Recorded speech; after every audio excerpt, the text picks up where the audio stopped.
Jemaat yang dikasihi Tuhan kita Yesus Kristus, firman Tuhan bagi kita hari ini diambil dari kitab Mazmur pasal 69 ayat 30 sampai dengan 37. Berbahagia di dalam Tuhan. Saudara-saudara yang kekasih di dalam nama Tuhan kita Yesus Kristus, kalau kita baca pada ayat 5 dalam Mazmur 69 ini, pemazmur telah merasakan bagaimana penderitaan yang lebih banyak daripada jumlah daripada rambut yang ada di kepalanya, yang menindas, yang menganiaya dia. Tapi dia memuji, bersyukur kepada Tuhan. Sebab apa? Di dalam keyakinannya, keselamatan hanya datang dari Tuhan Allah semata. Sekalipun banyak tekanan, sekalipun banyak penganiayaan, sekalipun banyak penderitaan, tapi cara Tuhan untuk menyelamatkan, cara Tuhan untuk membebaskan, dia mengetahui itu lebih banyak daripada pergumulan, permasalahan, penderitaan yang datang kepadanya. Nah, saudara-saudara yang kekasih di dalam nama Tuhan kita Yesus Kristus, hal inilah juga yang harus ada di dalam diri setiap orang percaya. Kalau kita perhatikan saat ini, banyak tantangan, banyak ancaman yang datang kepada kita. Orang sudah mulai ragu, orang ketakutan karena penyebaran virus COVID-19 ini.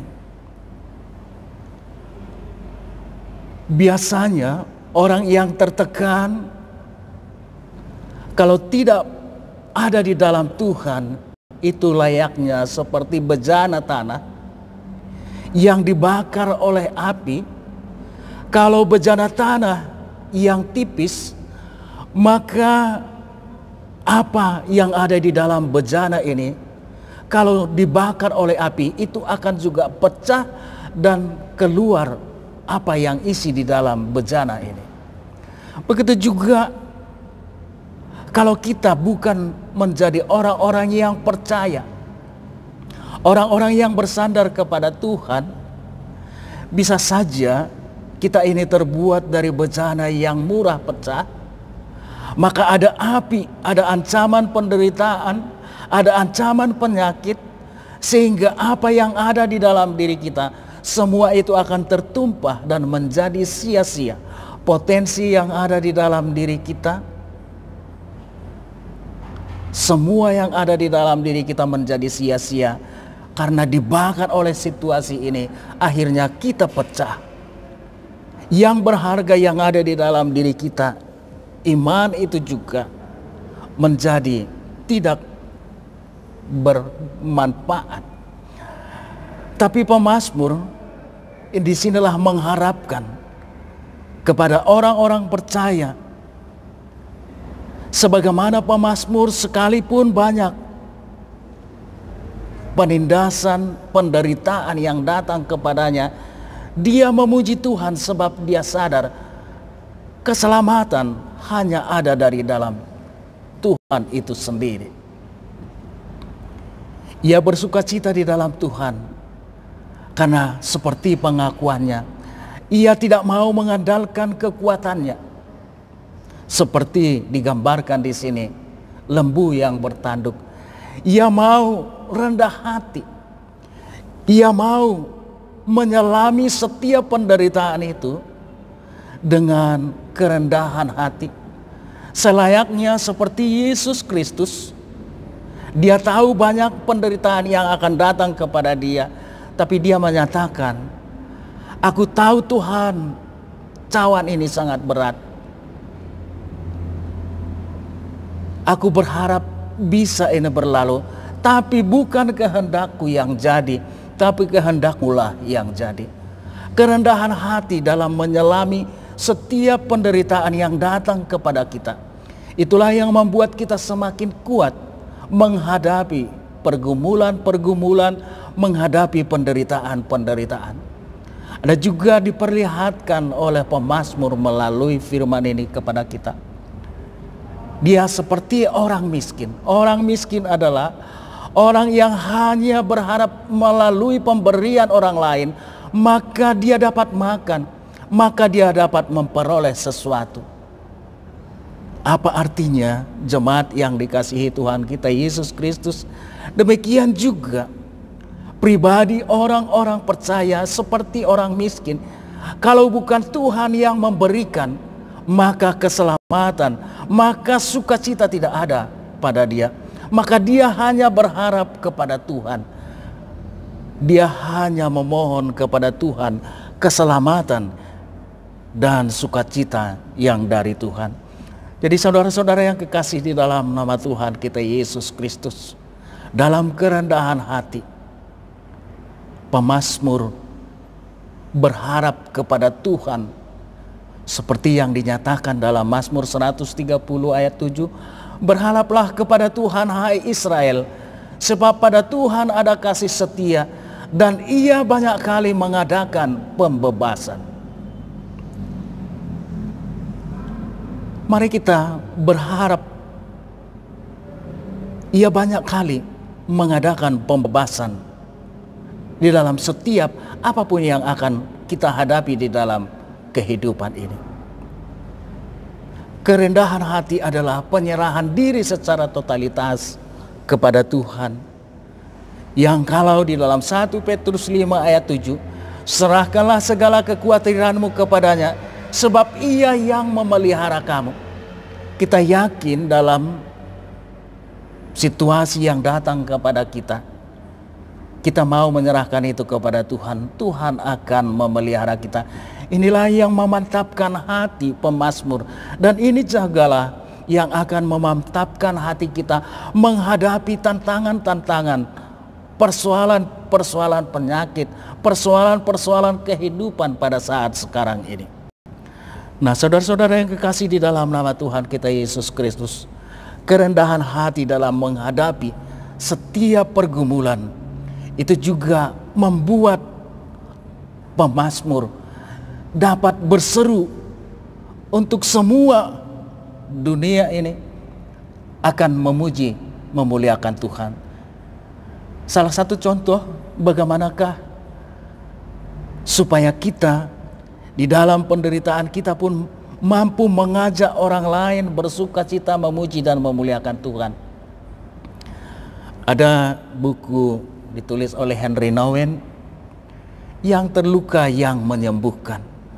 Kadang yang terjadi di dalam kehidupan kita saat kita menderita, kita akan melampiaskan penderitaan kita kepada orang lain juga.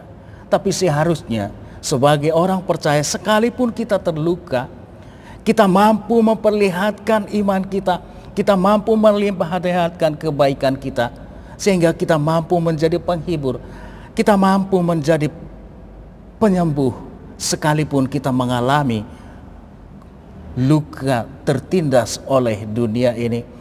Kalau demikian yang terjadi adalah maka semua akan berbahagia. Seperti seorang ibu, dia berbahagia, dia akan tetap menenangkan hati anak-anaknya sekalipun suasana saat mencekam, tapi dia menenangkan hati anak-anaknya. Demikian juga akhirnya anak-anaknya juga memberikan kebahagiaan kepada ibunya, dan semua menjadi berbahagia, semua memuji Tuhan. Jadi saudara-saudara yang kekasih di dalam nama Tuhan kita Yesus Kristus, seorang ibu yang mengalami pergumulan, dia tidak akan menelantarkan keluarganya, dia tidak akan menelantarkan rumahnya, dia tidak akan menelantarkan semua yang ada di rumahnya, baik peliharaannya, baik bunga-bunganya. Sebab dia tahu semua harus memuji Tuhan. Orang percaya dalam penderitaannya akan membawa orang lain juga tetap memuji Tuhan. Jangan dengan penderitaan semakin jauh dari Tuhan.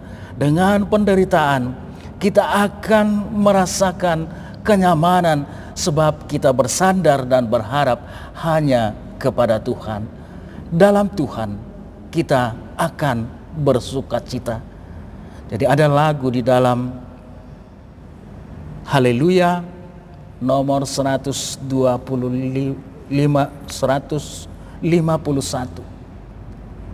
Sonang do uhurhu ibain Jesus kin borit pehutaron ijon.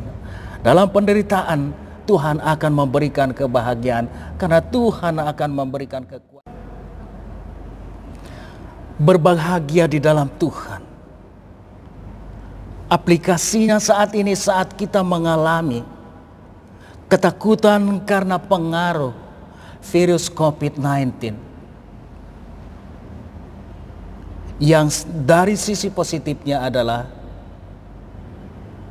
kita tidak keluar lagi, tapi kembali pada saat ini kita untuk mengutuhkan keluarga. Bila pada hari-hari yang lalu untuk menyamakan waktu, menyamakan tempat untuk bersama-sama dengan keluarga, itu kadang sulit karena tuntutan daripada pekerjaan dan profesi. Maka saat sekarang ini, situasi ini mengajar kita meninggalkan semua itu. Kita mau mengutuhkan keluarga kita mau bersama-sama beribadah. Kita hidup lebih mencintai keluarga kita, dan kita hidup lebih mencintai Tuhan. Inilah yang membuat kita, sekalipun dalam ancaman-ancaman, kita bahagia. Sebab ini akan mengutuhkan keluarga kita. Sebab ini juga akan mengutuhkan kembali hubungan kita dengan Tuhan. Jadi tidak membuat hubungan kita dengan keluarga semakin renggang. Tidak membuat hubungan kita dengan Tuhan semakin renggang. Sebab kita tahu di dalam Tuhan semua masalah-masalah kita ungkapkan, dan Tuhan mau mendengar, dan Tuhan mau membebaskan kita. Saudara-saudara yang kekasih di dalam nama Tuhan kita Yesus Kristus, jangan takut. Seperti pemazmur ini, apapun dan bagaimanapun banyaknya ancaman-ancaman yang datang kepadanya, dia mau memuji Tuhan sebab dia tahu cara Tuhan yang besar, cara Tuhan yang banyak membebaskan, termasuk cara Tuhan juga yang besar melalui kita diharapkan untuk berada dan bekerja di rumah dan beribadah di rumah adalah untuk mengutuhkan keikatan kekeluargaan kita dan untuk mengutuhkan hubungan kita dengan Tuhan. Tuhan memberkati kita.